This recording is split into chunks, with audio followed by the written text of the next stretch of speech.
i-netradio.com. i-netradio.com.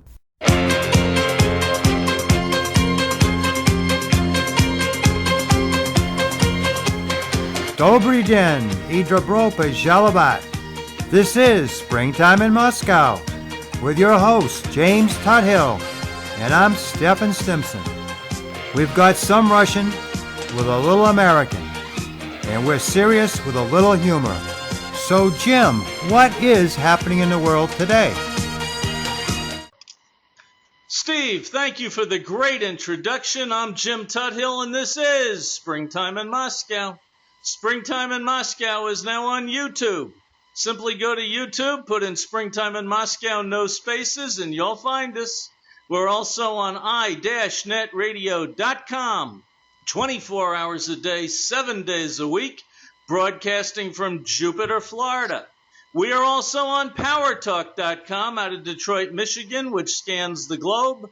pwrtalk.com. We want to congratulate our good friend Lillian Caldwell for having achieved 3 million listeners for the year 2012. And we are the feature show every Friday evening on powertalk.com. We also have every day the Classical Music Hour brought to us by the beautiful and wonderful Christina Botnari, whose father is the conductor of the Moscow Philharmonic. She's on at 12 noon and 8 p.m. New York time.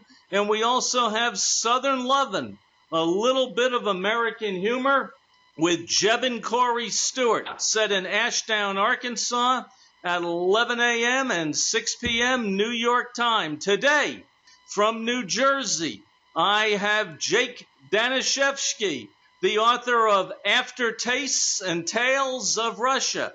I have Mike Morton from Jacksonville, Florida. Stefan Stimson, our producer and co-host from Jupiter, Florida. And I am in Miami, Florida. How are all of you doing today? Great. Great. Okay, here, Jim. Okay, beautiful. I'm going to throw out a topic for you because I know you guys on the right. By the way, Stefan and I are a little bit more on the left, and Jake and Mike are a little bit more on the right. So I got a question for you guys, okay? More than a dozen 7-Eleven franchisees took part in making $180 million in revenue by running a modern-day plantation system. What they did was they got dozens of illegal immigrants, and they hired them using sham Social Security numbers.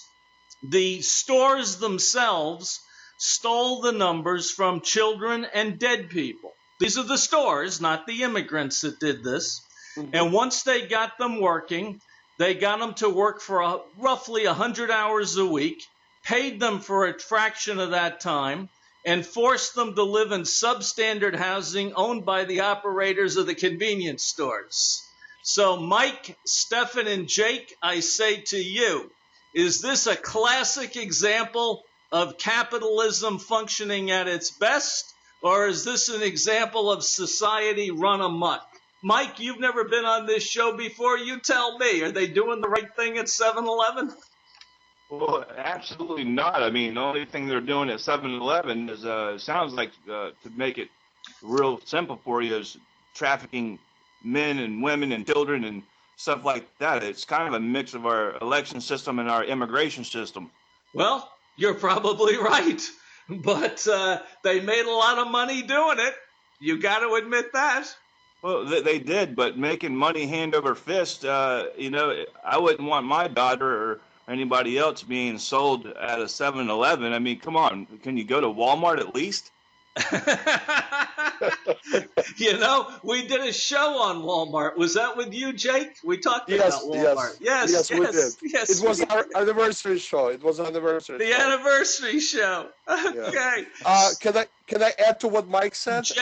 Jake, I'm dying to hear what you have to say on this form of capitalism. Yes. Well, let's put aside the word capitalism, because this has nothing to do with capitalism. This is pure. Oh my God! Stop, Steve, stop. Let me finish. Steve, I know you have a lot to say. As soon as I open my mouth, Steve is aching to say something. Steve, let me finish, please. Okay, can I? Yeah, okay. Sure. Let's go.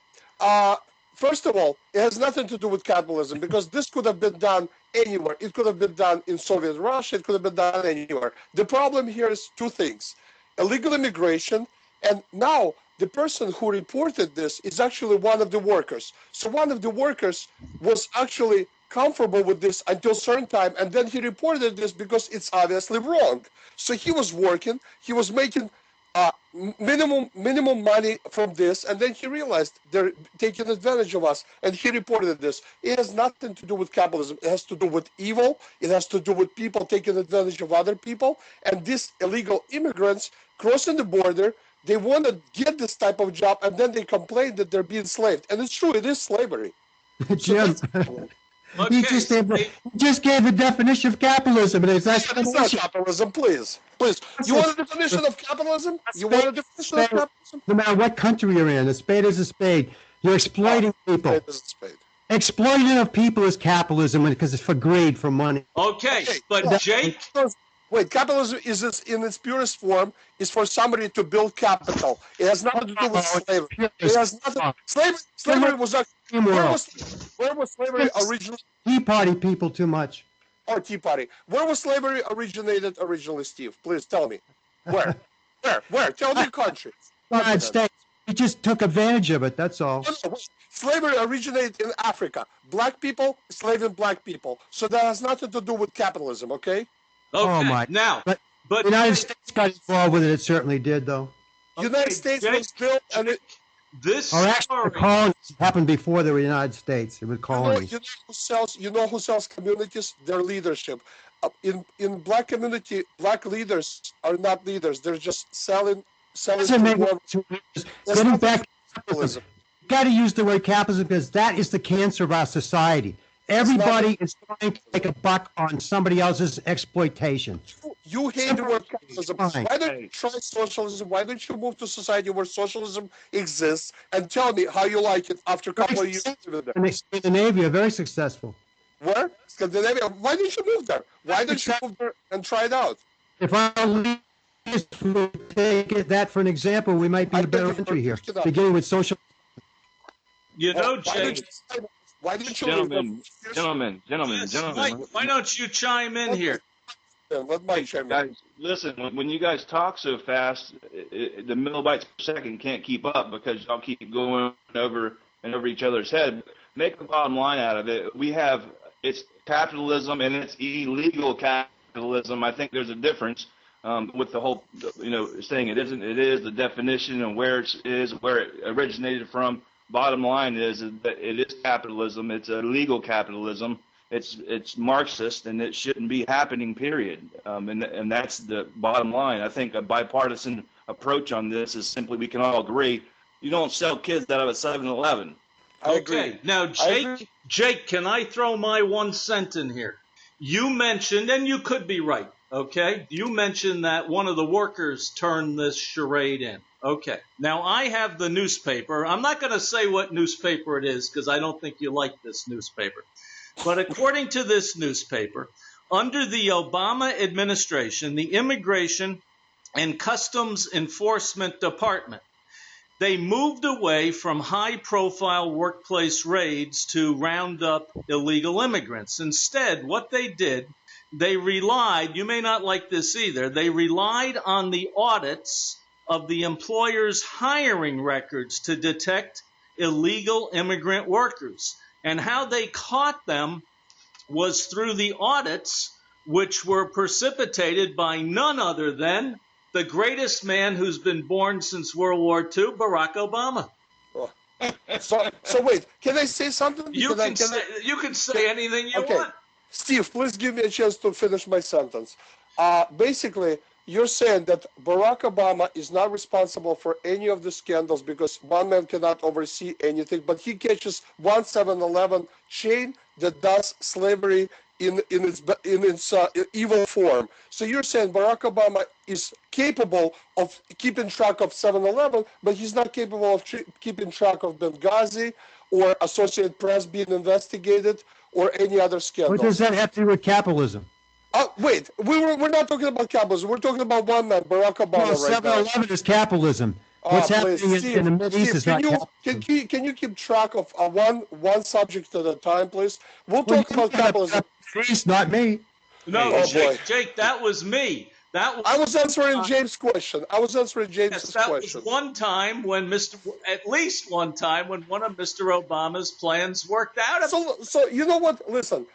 If Barack Obama is personally directly responsible, good for him. Good for him. I praise him. Okay, you happy I said that? But here's the problem. You say that Barack Obama cannot oversee anything. Anything that he does, any scandals, he cannot oversee. He's never heard of them before. But this is one time where he personally got involved and he takes the credit. Isn't it kind of strange?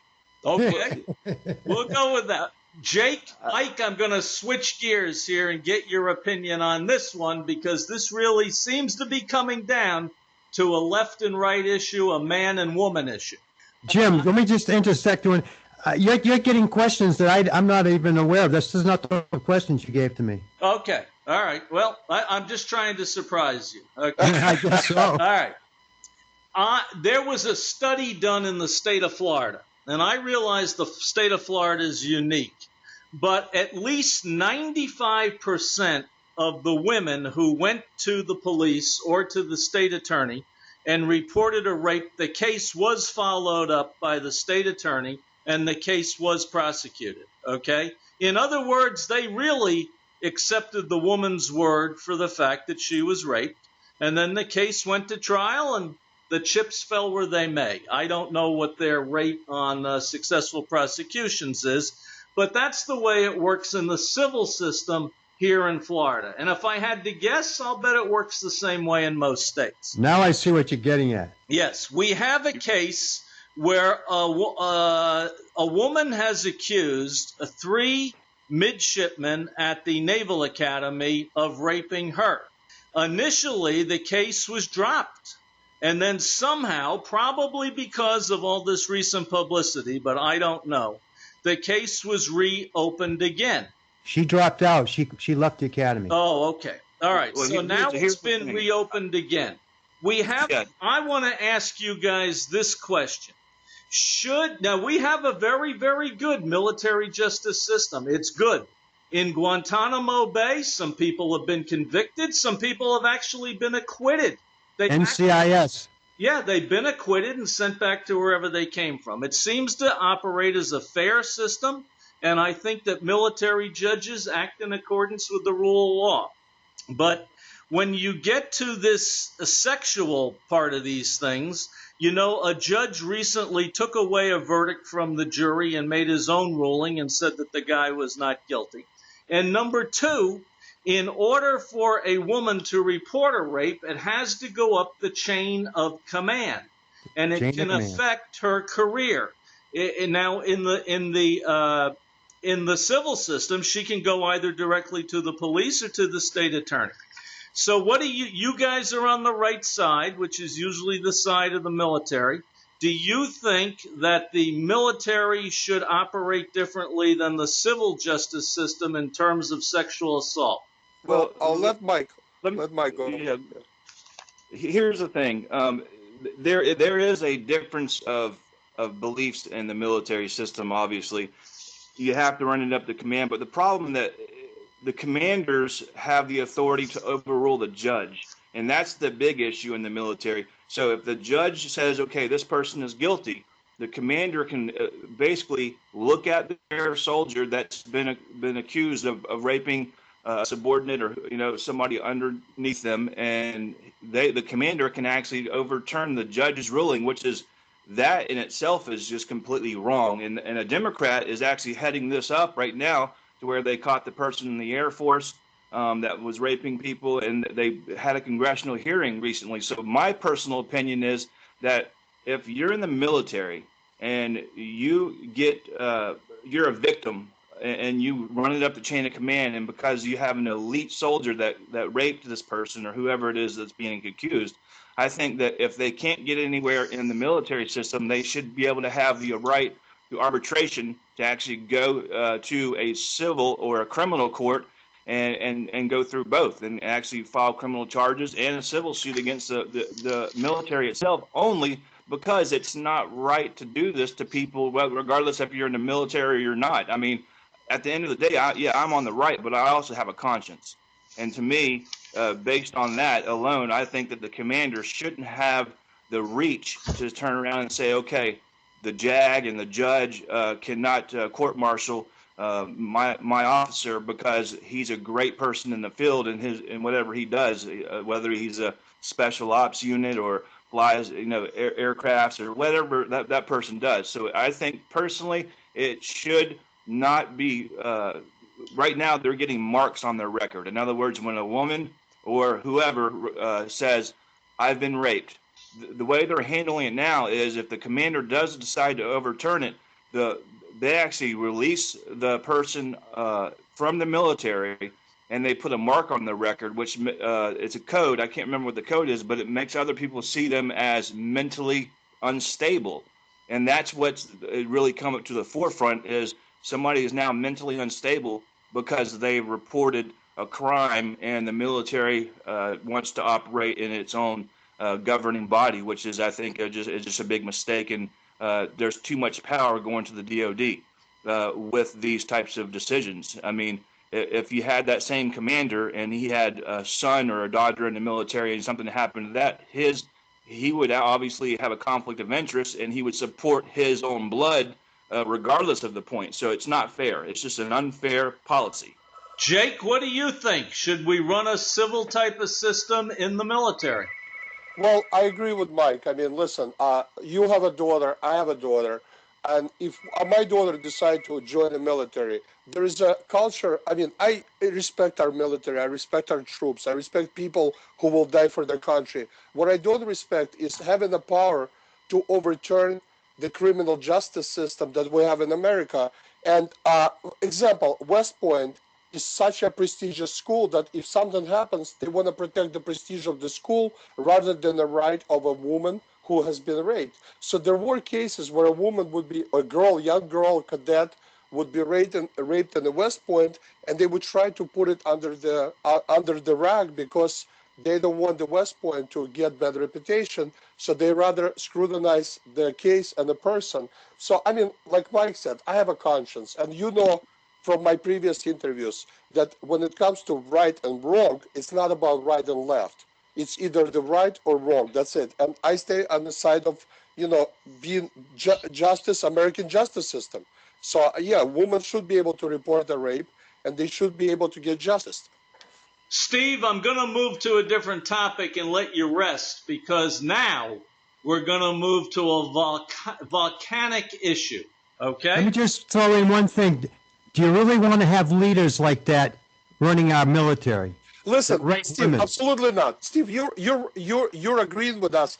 I don't want anybody who will put anything under the table and say, "Oh, nothing happened," and cover it up. I don't want anybody covering up on the right, on the left, in the military, anywhere. So yes, of course not. I don't want the military report to the citizens. The citizens have the final word.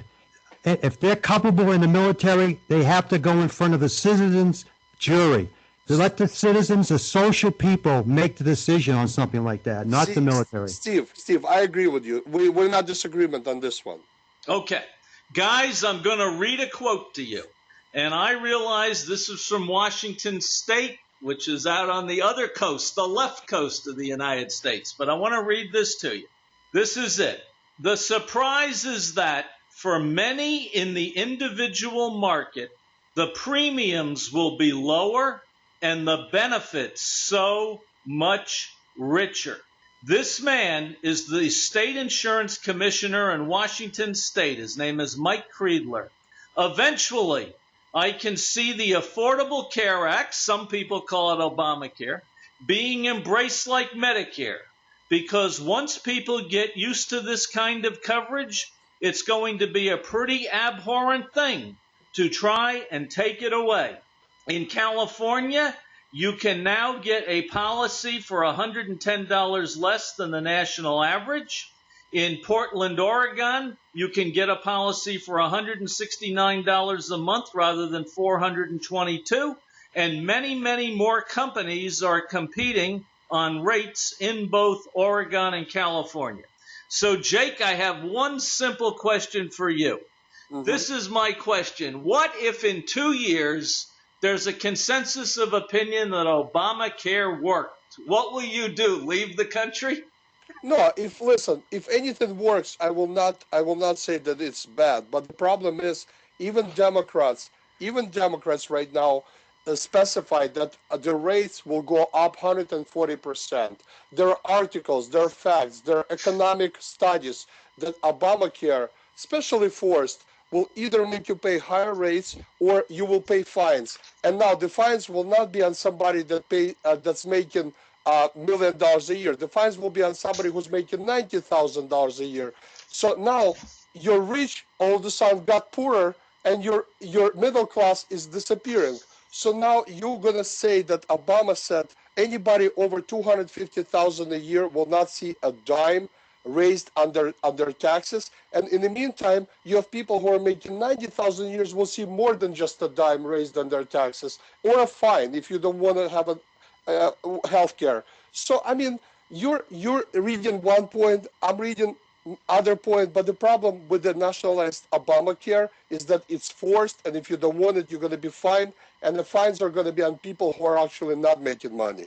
That's the problem right now. Mike, I read to you the information from the 3 insurance commissioners granted in blue states that always vote Democratic, that voted for Mr. Obama, which they are presenting an optimistic picture of Obamacare. So I say to you, as a guy from the East Coast of the United States, what do you think of Obamacare?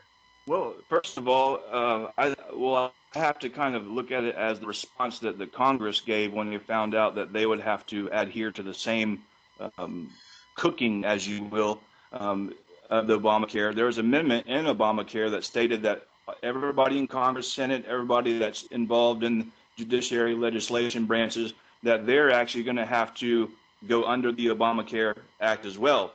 So Obamacare, to me, as I see it right now, I think it's a disaster, and it's not because it's Obamacare. It's because no one read the bill before they actually introduced it. Then when they introduced it, it was 7 foot tall. And then after they introduced it, there were these bills in there that said that Congress and their families had to get under this Obamacare. And now the IRS scandal that blew up and everybody's faces, they're going to be running it, which we can't trust them for anything. And now the House has got resistance and saying we're not going to fund it. So the only way Obamacare is going to come into law is if, in fact, it does turn out to be this great, absolute miracle given from Obama. But okay, I don't think it's going to get far enough. Mike, I just have one question for you. I often hear many, many people on the right say that Obamacare is bad. I think that you may have used the word disastrous. I'm only going to ask you one thing. Can you give me your best reason why you think Obamacare is bad or disastrous? Well, certainly. To me, I think it's unconstitutional. Although, the Supreme Court ruled on it that it was constitutional, I think it's infringing on constitutional rights of Americans in the sense that we have a right to select whatever we want as our insurance companies. And so now we're being force-fed, this insurance that we may or may not want, or we have to go to a smaller plan if it doesn't work out because our plan now increases in value because they're taking from social welfare such as Medicare, Medicaid, Social Security. They're borrowing billions and trillions of dollars from them, and they're going to somehow try to pay it back. Well, the next generation doesn't have time to twiddle their thumb of baby boomers. They're absolutely going to be stuck up the wrong creek, if you know what I mean. And that's why it's disastrous, is because we're borrowing money we've already lent out, and we're trying to use all this money that we've already lent out to pay for a different program. And then we're now having the Supreme Court say it's constitutional. And the only reason why that is because we know that Obama kind of Supreme Court judge shot to find the right judge to put in there in order for this to make sense. Stefan, I'll agree. They siphoned the money off. They siphoned it from Medicare to put into the military, into Mr. Cheney's war. Can I add something? Can I add something? And the only reason the Supreme Court passed it is they passed it as a tax, not. But anyway, getting back to that, my view of it is it's sickening. They went at it in the wrong way, Obamacare. The only good point is what this gentleman brought up, Mike, that Congress now is getting shaky because they're going to lose some of their benefits. Why didn't they ever give the American people, the citizens, the same insurance that they have? You know, they had it so good they never had to pay for a penny for the rest of their life. So that's not fair. Now they're worried that they're going to have to pay a little bit.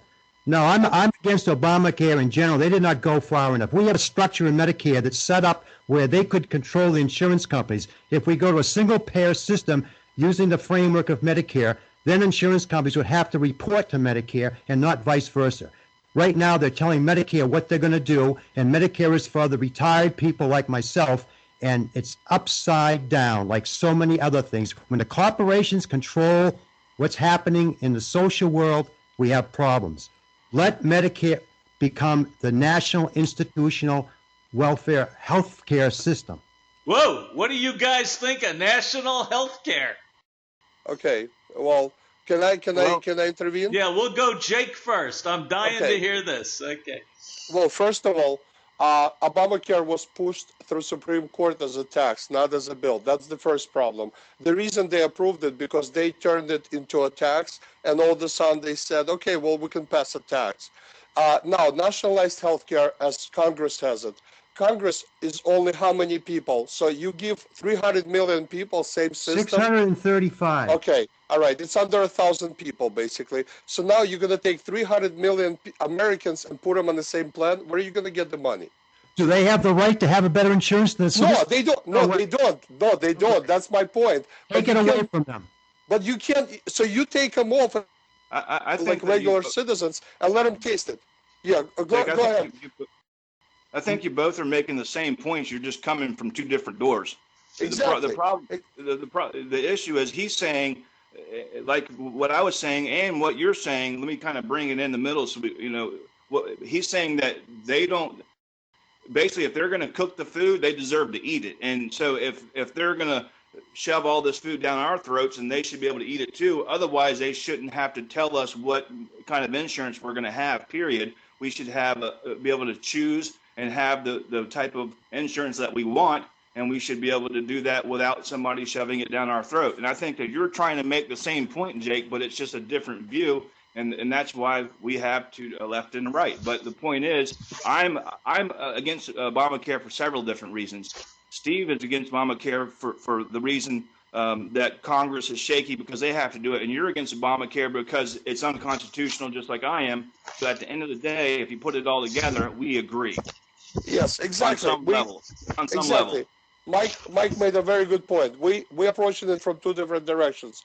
But if they, like Mike said, if they cook the food, they should be able to eat it. Now, do you believe in a single payer system? No, I don't, and I will tell you why. Because single payer system, there is no competition, and that means that the government controls the entire medical. Come on, no, it's the opposite. Wait, let me say something. Let me finish. The government controls your healthcare system, and the way the government can show you that they're saving money is by approving from bureaucratic agency, approving who gets the treatment and who doesn't. And I've seen a single payer system, and let me tell you, when the government bureaucrat somewhere has to approve a very important surgery or procedure, a lot of people start to die. It's a fact. The insurance companies are the ones dictating this, not Medicare. You better learn about Medicare, because I'm in the category. I'm 66. I learned really fast what Medicare is. And if Medicare was set up and run properly, it would be the ideal form of nationalized health care. But the insurance companies control Medicare, and that's what's bad. No government system can. There's not enough government control on Medicare. Medicare is a single-payer system, so to speak. Yeah, I agree with competition, but unfortunately, the insurance companies are They're in competition to make money. They don't care how much they charge people. If it wasn't for Medicare, the race would be outrageous. It's only because Medicare, people like me prefer Medicare than going to insurance companies. But insurance companies make it very difficult because you have to buy the Medicare through them.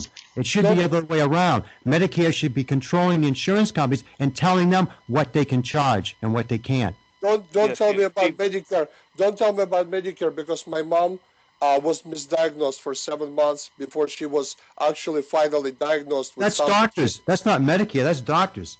My mother was approved for many tests that she didn't need, but she wasn't approved for one test she actually needed, and she passed away. Okay? Still, it's insurance companies. I'm in the same boat. I have to have tests.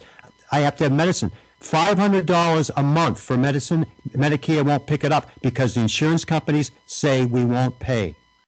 Okay, guys, we're going to go overseas for a second because I'm running a Russian radio talk show here. In the past few days, Mr. Putin and Mr. Obama got together along with the other leaders of the major countries, the major industrialized countries, and Mr. Obama and Mr. Putin went off a little bit apparently and talked about Syria. And there is a large picture in the newspapers and also on the internet, and it's really very funny.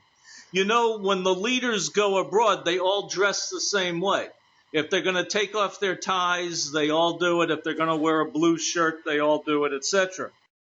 Mr. Obama and Mr. Putin are sitting in a room, I'm not kidding you, with identical facial expressions, and they don't look happy, and they have identical body posture. Okay, they're a little bit slouched in their chairs, and apparently, and it's hard to get an entirely clear read on this, the United States has said that the Syrian regime does have chemical weapons and may have used them. Mr. Putin says he doubts that, and he hasn't seen any proof of that.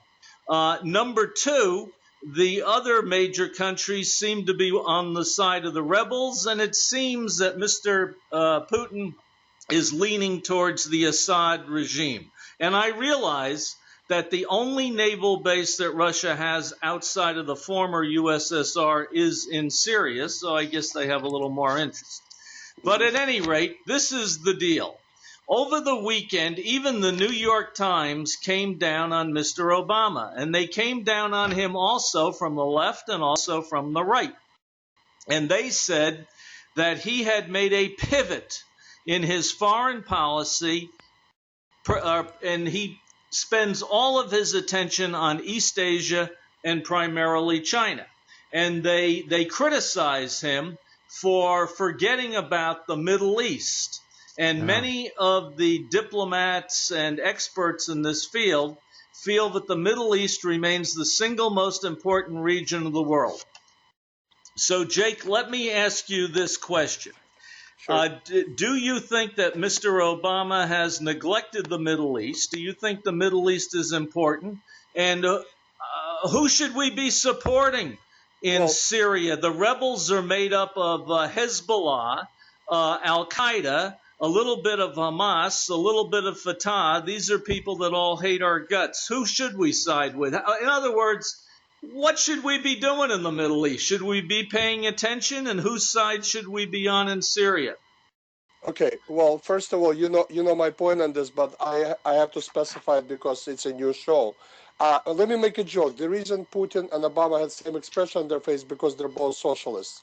So that's one joke. But in reality, Obama has been leading from behind. See, America is not a police force in the world. America is the leader. So a lot of times what we do affects other people, other nations, other leaders. So in Syria, remember me and you talked about it a little bit, and you said John McCain suggested we help, but who do we help? And I agreed with you that John McCain, even though he's a Republican, that was an idiotic statement to help the rebels who are actually our enemies. So I personally said, let them destroy each other. And I stand by those words. I mean, if Obama couldn't be a leader, at least stay out of it and let them destroy each other. That's how I look at it. Okay. Mike, any opinions? Should we be putting all our attention on the Middle East, or should we care more about China? I think we're 2 years too late into the game, number one. Now you have two different rebel groups fighting each other, trying to become the dominant force in Syria to overthrow the regime. I mean, you got a math teacher and a mechanic that got 2,000 leaders here and 4,000 leaders there. So in order for us to jump in the game and bring somebody small arms, as they say, which I don't think will make any difference, even if they have no fly zone. So I think that we should be backing Syria 2 years ago, but now we don't know who are the bad actors in terms of who we turn the weapons over to. So I think it'll just blow up into another big Fast and Furious, and that's the problem, is that we need to identify these issues when they need to be identified. And 2 years later, and whenever the American people and, other allies and other people are asking for our help, we'll know who to say, hey, we need to go help these people. Instead of now we have to kind of play match. Remember the game Match, where you have to try to match up the right person? Yes. Well, that's what we're doing now. We're trying to play match, and it's not working because we don't know who's who anymore.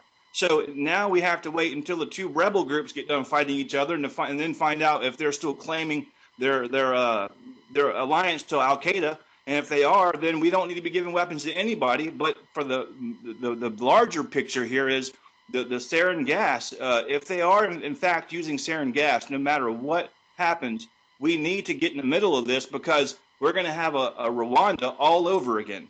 And when Brian Steedle broke that story in Rwanda and just kind of tore that wide open, he was a Marine, but all he had was a camera. He went to 3 presidents asking for help, and no one would help him until he actually started being a whistleblower. Well, Mike, it's funny you say that, because Bill Clinton neglected Rwanda, but he went into Bosnia and Kosovo. He did a flyover there, and you know what he has been telling President Obama? Go into Syria. I made a mistake in Rwanda.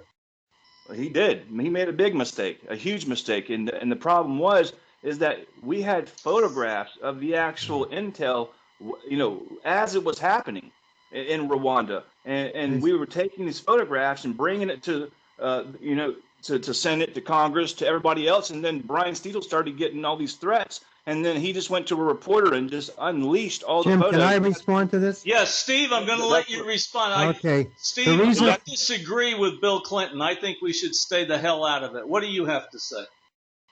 Simple as anything. As we're doing today, our foreign policy, we don't get involved in Africa. We never have, and we probably never will, to our disadvantage. As I've said before, China and Russia are moving in there and setting up businesses when we are not doing that. That's why we didn't go in Rwanda. His check was to go into Bosnia to stop the spread of the Russians in that area, which is basically why we're in Syria, to stop the control of the oil. Russia's controlling the oil there, and we don't want that to happen.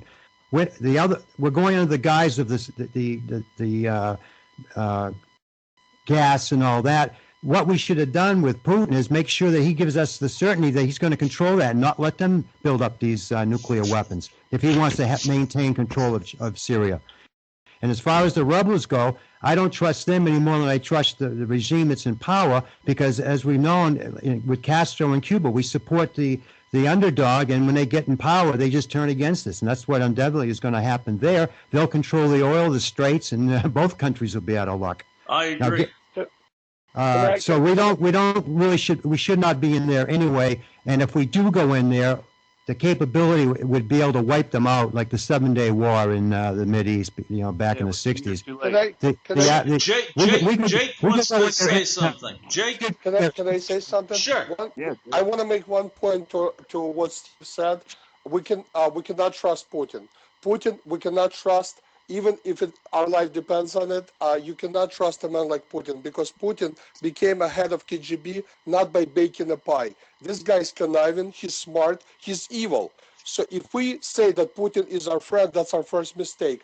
Now, none of the leaders in America... We have to depend on him, and depend on what? Steve, can you depend on the devil? Can you depend on the devil to tell you exactly what he's going to do? I mean, that's Putin.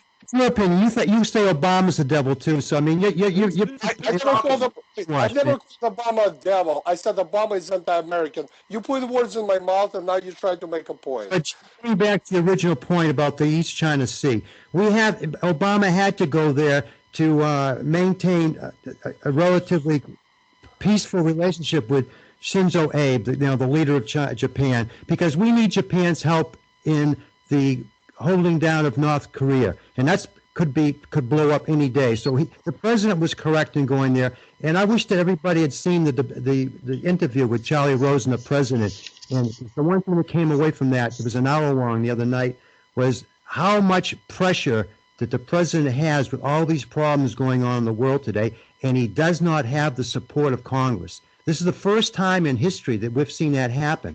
He went to Libya without support of Congress. He went to Libya. They're not giving him any help. If he had some help, we would be able to solve a lot of these problems a lot easier than we have to. So, Steve, you're making my point for me, and you want Congress to agree on everything that Obama is doing, whether it's constitutional or not constitutional. No, that's nothing with Constitution. Just give him more support. And they give support. They agree. Yeah, they don't like it because he goes to East China Sea. They don't realize that that's our diplomacy. We have to be in all parts of the world if we want to remain peaceful. Well, he's in the parts of the world that he thinks he should be, but he's never leading the world. He's leading from behind. He's letting China do whatever they want, and then he comes in and says, we need to be there. I mean, he should lead the world. He should command China what needs to be done. He should command Middle East what needs to be done. He should be in front of the game, not behind it. Okay, why is China involved with Japan? Do you know the reason why they're there, or what they actually want, what it's all about, why the president went there? I mean, he went there in the of the struggle for the islands. There's a chain of islands that Japan and China have been arguing over for a century. That's the guys who went on. Ultimate undercurrent was to make sure that an alliance was set down with Japan and the United States to go against North Korea if North Korea made a move to any country. That was the reason he was there, and it was necessity. Okay. Syria's not going to go away. So Obama actually did his job. Congratulations. So he finally did his job. We don't know what they're going to do from day to day. They could set up a world war. Guys, we're going to switch gears here. My mother always told me never talk about politics or religion, but on a talk show host, you got to talk about politics and religion.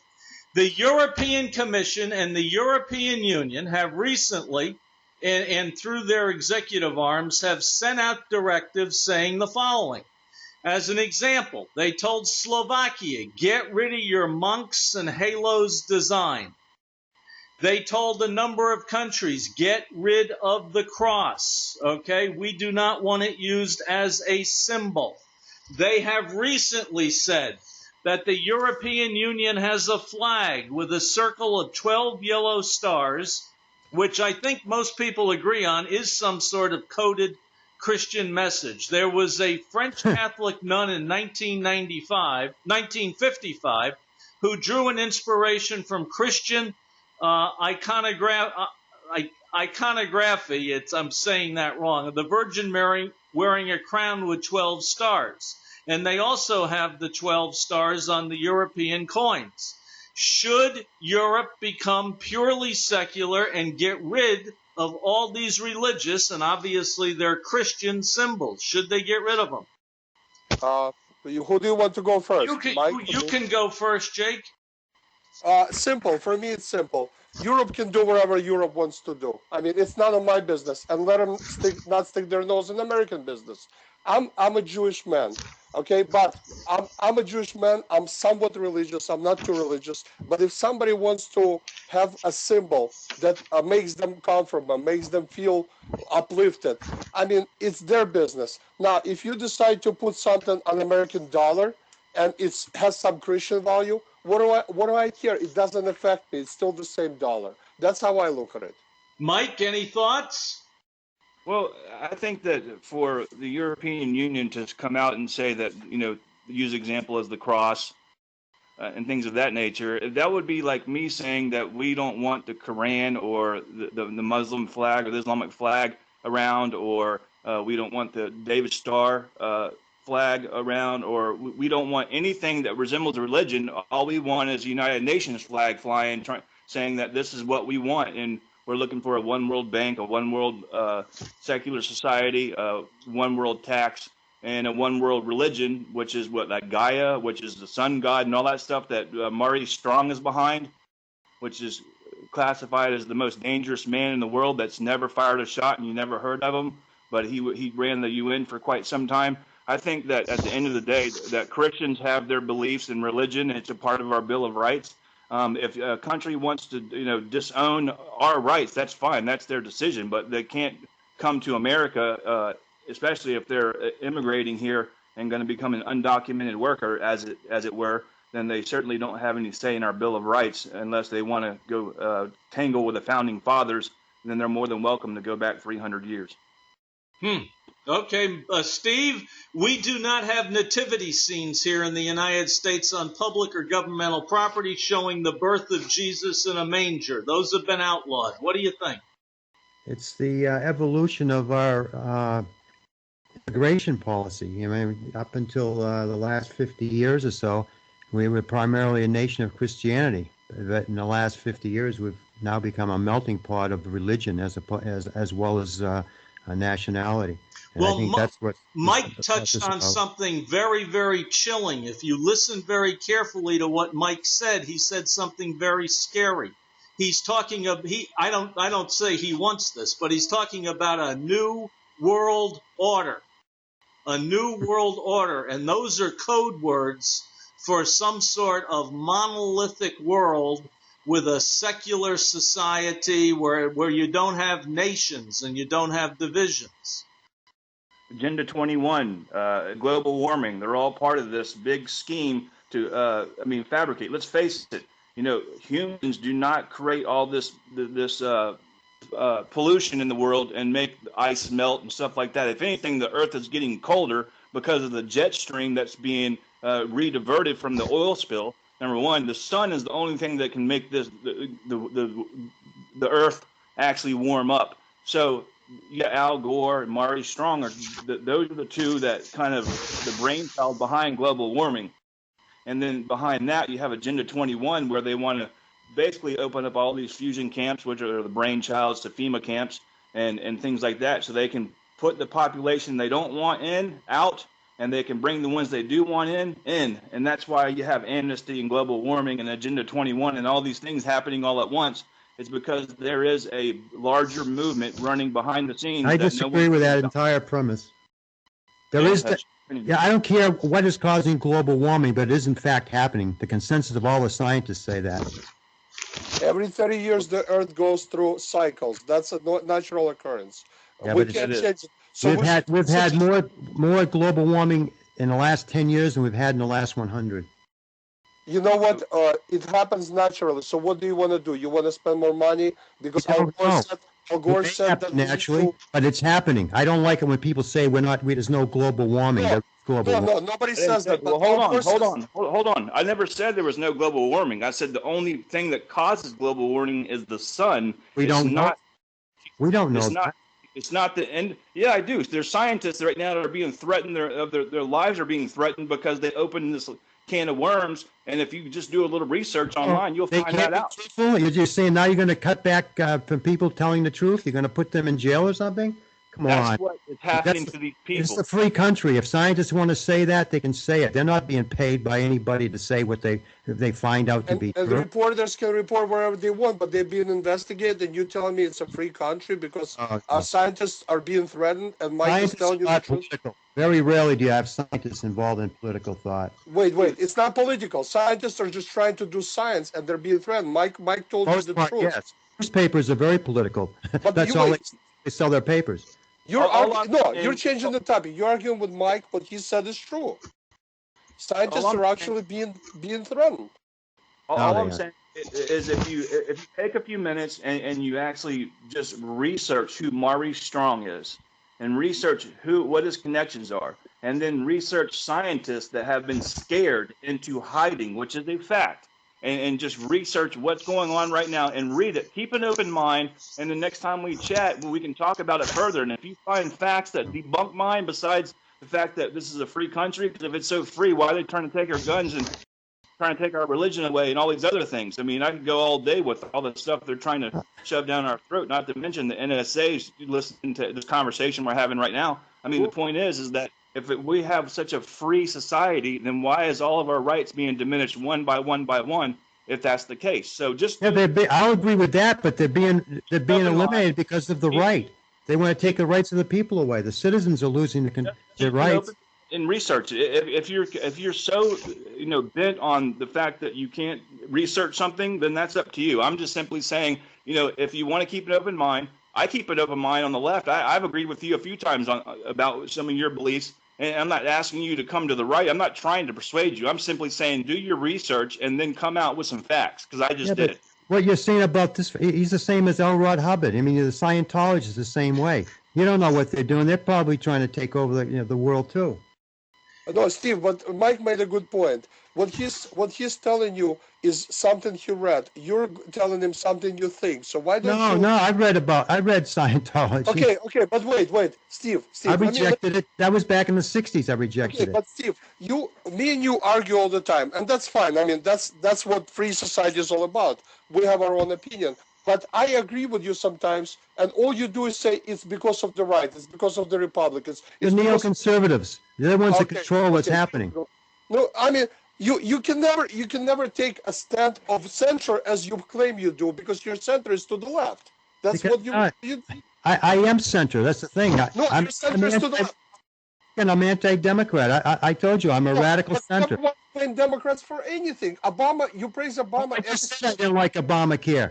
I just said it. What do you want me to say? I said Obama's made a lot of mistakes. I just feel bad for the guy because he's getting no help. I mean, I've been in my life. I'm not the help he's had. Everybody's against him, and because he's black, I think the bottom line is black. Oh, wow! Seriously, you're going to bring race into it? I mean, seriously, it's not race. It's not race. It's not race at all. Look at all the scandals. Look at all the scandals that he's been involved in, every single one of them, and he hasn't taken a stance on not one of them unless it's to benefit him. And the only thing he's talked about was Edward Snowden, and he brought that up because it benefited him. He had the House and the Senate in his first term and did nothing. So it's not that Congress won't do anything for him. It's the fact that he needs to step up to the plate when we need him. And it has nothing to do with race at all. Steve, let me break in there. Mike, I have one question for you. Edward Snowden, the guy who leaked the National Security Agency information, which showed that the American government is eavesdropping on its own citizens. I have one question for you.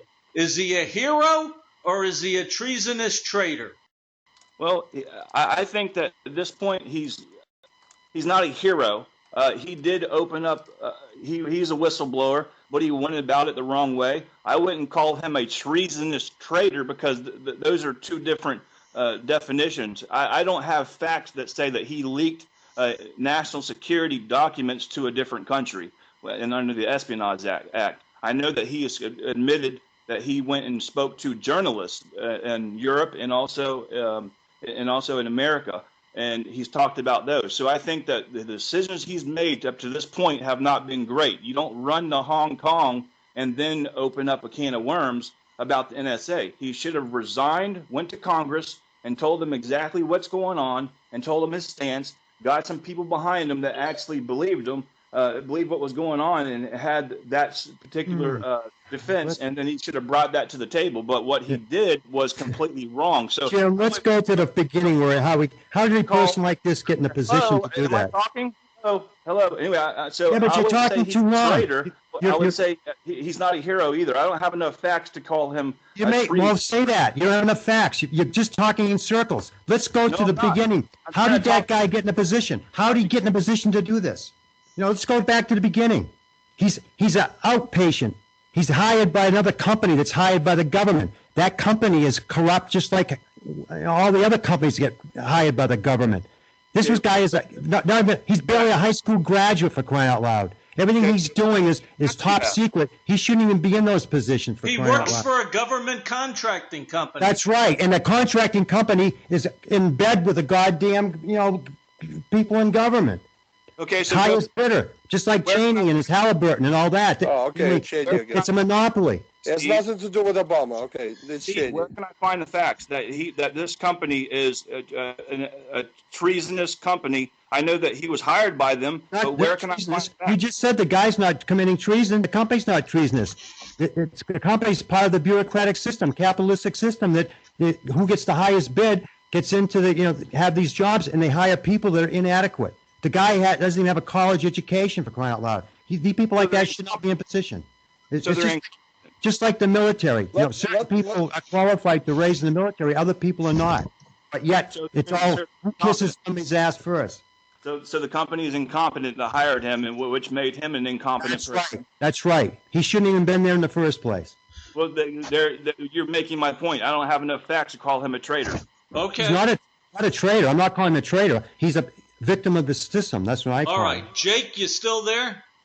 Yeah, I'm still here. I kind of think he is a traitor, but Jake, will you take a stroll down memory lane with me? You ready to go? Sure. Put on your nostalgia hat. In 1952, a guy named Joseph Stalin, remember him? I think so. Yes, he decreed a tightening of communist rule in the Soviet zone of Germany. He provided for collectivization of agriculture in East Germany. He attacked the middle class and the evangelical church, and he put together a communist army of 300,000 people. A year later, 2 days ago, 60 years and 2 days ago, 1 million East Germans went on strike, okay, from 700 cities, towns, and villages. The call went out, we're going on strike, and of course the strike was crushed. Then a few years later in Hungary and Poland, there were uprisings in 1956, in Prague in 1968, and in Poland in 1980 and 1981.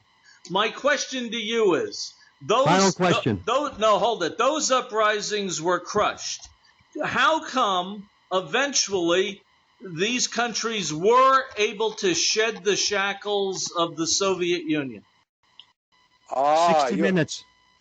Oh, wait, Steve, I'm Jake. I'm still Jake. I'm always Jake. Jake. But I'm the producer, and I have to produce the show, and we're over time right now. No, we're at 55 minutes. Jake gets an answer. 57. Yeah. Well, you're producing, but he asked me a question. Okay. How were they able to break the shackles of the socialism or communism? Well, remember that person we used to call a president, and rightfully so, Ronald Reagan? He broke communism, and you know how he did it? He destroyed Russian economy. Same thing Obama administration is doing to America right now. Okay. He destroyed Soviet economy. He curbed every aspect of Soviet economy grown, and he basically undermined their economy. Eventually, they lost a lot of power. They lost a lot of economical power, and then he was able to break down the wall in Germany and break down the socialist regime in all of Eastern Europe. Yeah, and he had the help of a Democratic Congress. Tip O'Neill was responsible. Sure, but he was able to work across the aisle. He was able to work with Tip O'Neill across the aisle. That was his gift. That was what made Ronald Reagan such an amazing person. Okay, guys, I hate to say this was a great show. I want to thank you all for coming on, but I hate to say it, we have run out of time.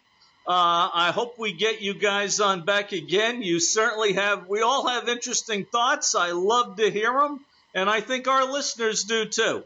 So I want to say to all of our listeners around the world, das vidanya, spasiba, and we hope you listen in next time, okay?